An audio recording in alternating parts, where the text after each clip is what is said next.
क्या आपने कभी सोचा है तुम्हारा सबसे बड़ा दुश्मन कौन है? ना दुनिया, ना हालात, और ना वह इंसान जिसने तुम्हें तोड़ा था। वह है तुम्हारा अपना मन, जो तुम्हें हर बार याद दिलाता है कि तुम काबिल नहीं हो, जो तुम्हें रात भर जगा कर डर दिखाता है और फिर सुबह उठकर कहता है, देखा, तुम कुछ नहीं कर सकते। लेकिन सच यह है, मन तुम्हारा मालिक नहीं है, वह तुम्हारा नौकर है। बस तुमने उसे रिमोट दे रखा है और खुद गुलाम बन चुके हो। अब वक्त है उस रिमोट को वापस लेने का, क्योंकि इस बार तुम हारने नहीं, जीतने के लिए पैदा हुए हो। एक सर्जन था, डॉक्टर राइट, 1930 के दशक में। उसने एक चमत्कार देखा। एक बुजुर्ग महिला को कैंसर था, इलाज की कोई उम्मीद नहीं बची थी, लेकिन फिर उसने प्लेसिबो का इंजेक्शन दिया, सिर्फ पानी, और कुछ ही दिनों में उसकी हालत में जबरदस्त सुधार आया। जब उससे पूछा गया कि कैसे ठीक हो रही हो, उसने कहा, मुझे पता है यह दवा जादू है। असल में जादू था उसका मन।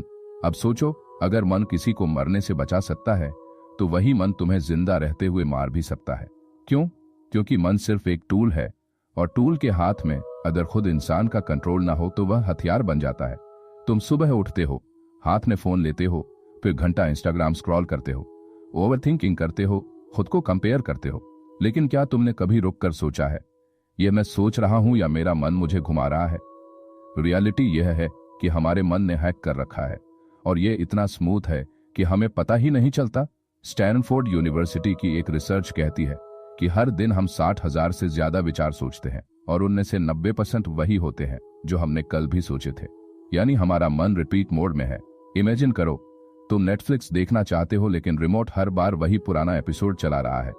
क्या होगा? बोरियत, फ्रस्ट्रेशन, और एक दिन तुम रिमोट फेंक दोगे। लेकिन मन का रिमोट तो आज तक किसी ने फेंका ही नहीं। इस समरी में हम इस रिमोट को रीसेट करना सीखेंगे, क्योंकि अगर तुमने मन को हराया नहीं, तो मन तुम्हें हर दिन थोड़ा थोड़ा मारता रहेगा।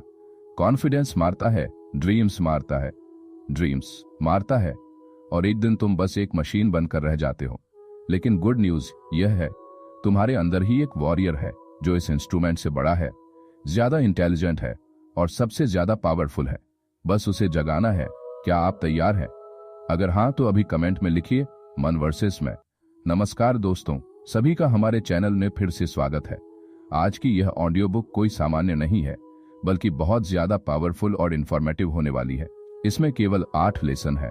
प्रत्येक लेसन में अपने आप में ही एक अलग खूबी है, इसलिए अंत तक जरूर देखना। चलिए, आपका समय बर्बाद नहीं करते, बस डायरेक्ट लेसन 1 पर चलते हैं। Lesson 1, the 2 voices inside. क्या आपने खुद से कभी ये सवाल किया है, मैं ये क्यों सोच रहा हूं, या मेरे अंदर ही इतनी लड़ाई क्यों चल रही है? असल में हर इंसान के भीतर 2 आवाज होती हैं, एक जो तुम्हें रोशनी की ओर ले जाती है, और दूसरी जो तुम्हें अंधेरे में घसीटती रहती है। एक जो कहती है तू कर सकता है, और दूसरी फुसफुसाती है तू हार जाएगा। बचपन में एक कहानी सुनी थी।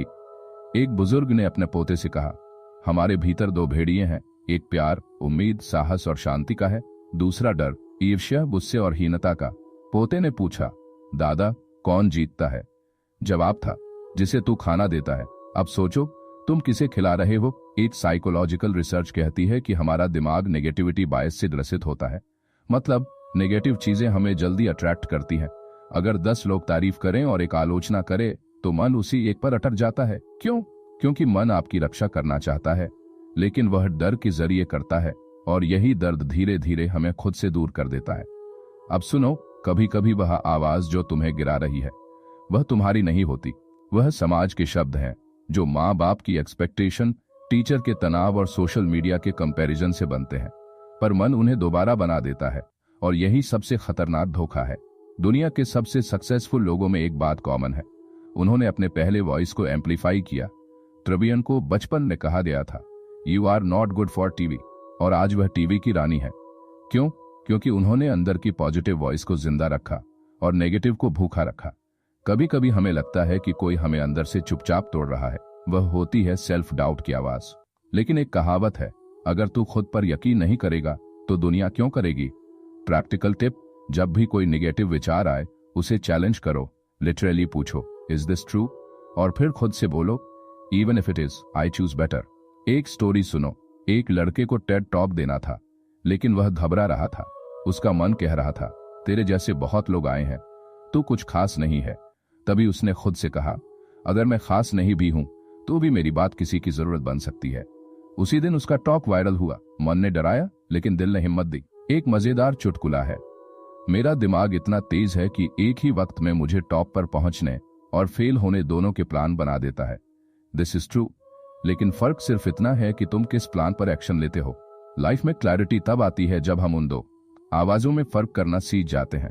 एक आवाज तुम्हें रोकती है ताकि तुम सेफ रहो, दूसरी तुम्हें धकेलती है ताकि तुम गो करो।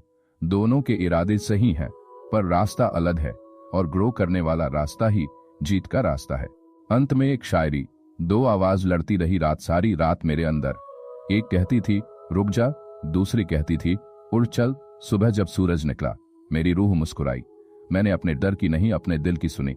अब जब अगली बार तुम्हारे अंदर कोई आवाज बोले, ठहरो, पहचानो और फिर तय करो, क्या वह आवाज तुम्हें गिरा रही है या उड़ा रही है। चैप्टर 2, मन इज अ मास्टर मैनिपुलेटर। कभी ऐसा हुआ है कि आप कुछ अच्छा सोचने बैठे और दिमाग ने आपको पुराने किसी डर या गिल्ट में फंसा दिया हो। आप प्लान बना रहे होते हो लेकिन मन आपको फेलियर के प्लेस बैक दिखाने लगता है। ऐसा लगता है जैसे मन कोई दोस्त नहीं, कोई चालक शतरंज का खिलाड़ी है जो हर चाल सोच समझकर चल रहा है ताकि आप हार जाएं। Mind is a master manipulator. वह सोचने नहीं देता जिसकी तुम्हें जरूरत है, जो तुम्हें रोक दे, जो तुम्हें डराए, रोक दे, कंफ्यूज करे। और सबसे खतरनाक बात यह है, ये सब वह इतने आराम से करता है कि तुम्हें पता भी नहीं चलता कि तुम ट्रेन में आ चुके हो।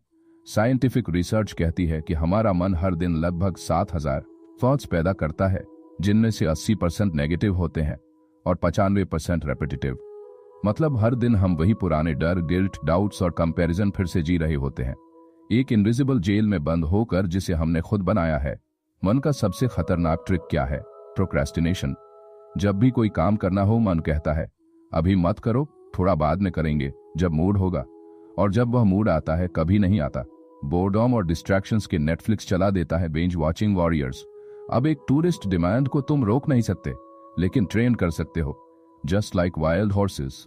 अगर लगन ठान लो वह तुम्हें मंजिल तक ले जा सकता है, लेकिन अगर उसे खुद चलने दो तो वह तुम्हें खाई में गिरा देगा। मन को मास्टर बना, लेकिन उसके मास्टर मत बन जाओ। एक real life example, Elon Musk. उनका मन भी उन्हें डराता होगा, डाउट्स देता होगा, लेकिन उन्होंने एक रूल फॉलो किया, क्वेश्चन में थॉट्स। जब मन बोले यह पॉसिबल नहीं है तो जवाब दो, प्रूव इट। यही मन को बैक करता है और तुम्हें स्ट्रांग बनाता है। एक शॉर्ट स्टोरी, एक आदमी मेडिटेशन करने बैठा। मन बोला तेरे पास बिल है, ईमेल, तू फालतू बैठा है। लेकिन उस आदमी ने जवाब दिया, मैं तेरे गेम्स को पहचान चुका हूं। हर बार जब मन तुम्हें गिल्ट ट्रिप करता है उसे पकड़ो और हंस दो, क्योंकि यह उसकी ट्रिक है, रियलिटी नहीं। प्रैक्टिकल टिप, मन की हर नेगेटिव थॉट को लिखो और उसके नीचे सच लिखो। एग्जाम्पल, थॉट, मैं कभी सक्सेस नहीं हो पाऊंगा। रियलिटी, मैंने अभी तक ट्राई भी नहीं किया। Seriously, slowly your brain rewires. इसे कहते हैं कॉग्निटिव रिफ्रेमिंग। एक कहावत है, दिमाग एक अद्भुत सेवक है लेकिन एक भयानक मालिक। इसे नौकर बनाओ, मालिक नहीं। अपने मन को सवालों से तोड़ो, साइलेंस से सुलझाओ और एक्शन से हराओ। यह जो खोपड़ी में बैठा है बड़ा शातिर खिलाड़ी है। कभी डर की बिसात बिछाता है, कभी शक्ति चाल चल देता है। जब मैंने साइलेंस की शॉप निकाली, बोर्डम को बांध दिया, जो अब मेरे इशारे पर चलता है, तो अगली बार जब मन कहे तू नहीं कर सकता तो मुस्कुराकर बोलो, thank you for your opinion. अब आया है प्लान्स, क्योंकि अब तुम ट्रेन में नहीं ट्रैक पर हो। Chapter 3, emotional hijack. जब मन ले लेता है, कभी कभी हमारा मन हमारी भावनाओं को हाईजैक कर लेता है। गुस्सा, डर, जलन, ये सब मन के हथियार हैं। इनसे निपटना कैसे सीखे? कभी सोचा है कि जब आई गुस्से में कुछ ऐसा बोल देता हूं जो मेरा इरादा नहीं था, तब असल में आई नहीं, मेरा मन बोल रहा होता है। कभी आई दूसरों की सफलता देखकर खुद की वैल्यू कम समझने लगता हूं, तब भी मन ही मुझे इमोशनल ट्रैक पर डाल देता है। इसे कहते हैं इमोशनल हाईजैकिंग। मतलब मन मेरी फीलिंग्स को रिमोट कंट्रोल से चलाने लगता है। न्यूरोसाइंस की भाषा में जब एमिगडाला, इमोशनल ब्रेन, हमारे प्रीफ्रंटल कॉर्टेक्स, लॉजिकल ब्रेन को ओवरराइड कर लेता है, तो आई रिएक्ट करता हूं, रिस्पॉन्ड नहीं। एक रियल स्टोरी। एक बार एक आदमी की फ्लाइट छूट गई। वह इतना गुस्से में आया कि एयरपोर्ट स्टाफ पर चिल्ला पड़ा, गाली तक दे दी। बाद में उसे अफसोस हुआ, पर तब तक वह इमेज बन चुकी थी, एंग्री मैन। वह आदमी चुप था, पर उसका मन बोला, तू तो हमेशा अनलकी है। मन ने उसकी एक गलती से उसकी आइडेंटिटी डिफाइन कर दी। गुस्सा, डर, जलन, ये सब मन के हथियार हैं और मन इन्हें तब एक्टिवेट करता है जब आई खुद को कमजोर महसूस करता हूं। इमोशनल हाईजैकिंग की सबसे बड़ी चाल यही है, वह मुझे मेरी ही भावनाओं से लड़ा देता है। अब सवाल है, आई इससे बाहर कैसे निकलूं? Simple technique, name it to tame it. जब भी कोई इमोशन आए, बस आई एक ऑब्जर्वर बनकर कहूं, this is not me, this is anger. Brain research कहता है कि जब आई इमोशंस को नाम देता हूं तो प्रीफ्रंटल कॉर्टेक्स एक्टिवेट हो जाता है और आई कंट्रोल वापस पा लेता हूं। एक शायरी, दिमाग की गलियों में जब भावनाओं का तूफान आता है, तब इंसान नहीं उसके डर बोलते हैं, पर जो ठहर कर अपनी भावनाओं को पहचान ले वही असली खिलाड़ी होता है। प्रैक्टिकल टिप, जब भी आई फील करूं कि मन हाईजैक कर रहा है तो एक छोटी सी ब्रीदिंग एक्सरसाइज करूं। 4 सेकंड सांस लेना, 4 सेकंड छोड़ना, 4 सेकंड छोड़ना। यह मेरे नर्वस सिस्टम को शांत करता है और मन को सिग्नल जाता है, आई एम इन चार्ज। मन एक बंदर की तरह है जो इमोशंस के बटन से खेलता है। जितना आई उसे इग्नोर करता हूं उतना ही वह उछलता है, लेकिन जब आई शांत होकर उसे ऑब्जर्व करता हूं, वह खुद शांत हो जाता है। कंपैरिजन, एक ड्रग दूसरों की सफलता देखकर खुद को छोटा समझना, यह मन का भ्रम है। कंपटीशन, मन इसे गोल्डन कप में परोसता है, पर अंदर से यह जहर है। अब एक कड़वा सच, अगर आई अपने इमोशंस पर काम नहीं करूंगा तो कोई और उन्हें कंट्रोल करेगा, चाहे वह मार्केटिंग हो, सोशल मीडिया हो या बचपन की छाया। तो अगली बार जब कोई इमोशन मुझे जकड़े, आई खुद से कहूं, I am not my thoughts, I am the observer, I choose my response. यही है असली आजादी, यही है मन की चाल से बाहर निकलने का रास्ता।